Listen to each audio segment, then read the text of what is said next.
បាទជំរាបសួរពុកម៉ែបងប្អូនទាំងអស់គ្នានៅក្នុងបណ្ដាញសង្គម YouTube បាទថ្ងៃនេះគឺជួបជាមួយខ្ញុំបាទទៀតហើយចំណេះដឹងខ្លីៗបាទចឹងថ្ងៃនេះគឺខ្ញុំមកបង្ហាញពីរបៀបធ្វើឲ្យឆាតរបស់យើងអឺដឹងថាមានអ្នកលេងឬក៏អត់ចឹងបងប្អូនធ្វើការចូលទៅមើលវីដេអូរបស់ខ្ញុំទាំងអស់គ្នាបាទទី1បងប្អូនធ្វើការមើលឆាតរបស់យើងសិនបាទចុច like នេះមកបាទ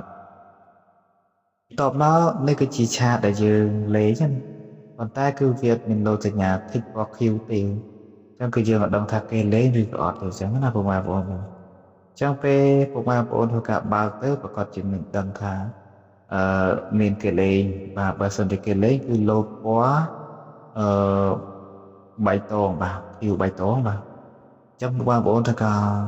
ចុចតាមខ្ញុំមកទីមួយបងប្អូនធ្វើការចុច like នេះបាទចុច like នេះ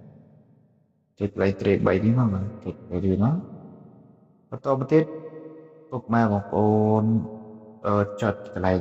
ការកំណត់កន្លែងរូបកងចាក់ហ្នឹងបាទពុកម៉ែបងប្អូនចុចកន្លែងនេះណាចុចមកខ្ញុំប្រាប់មួយដើម្បីងាយស្រួលអញ្ចឹងពុកម៉ែបងប្អូនធ្វើការអូសមកខាងក្រោមពុកម៉ែអូសមកខាងក្រោមមកបាទបន្តមកទៀតនេះពុកម៉ែបងប្អូនណាកន្លែងនេះណាដែលខ្ញុំចង់បង្ហាញគឺកន្លែងនេះអញ្ចឹងពុកម៉ែបងប្អូនគឺកន្លែងហ្នឹងឯងចឹងពុកម៉ែបងប្អូនចុចបើកមកបាទចុចលើវាមកតបមកកន្លែងនេះបាទពុកម៉ែបងប្អូនបាទចឹងពុកម៉ែបងប្អូនឃើញវាបិទចឹងគឺយើងអត់ដឹងថាអ្នកណាលេងឬក៏អត់ទេចឹងពុកម៉ែបងប្អូនធ្វើការបើកវាមកបាទចុចបើកមកចុចលើវាមួយទៅវានឹងបើកហើយបាទ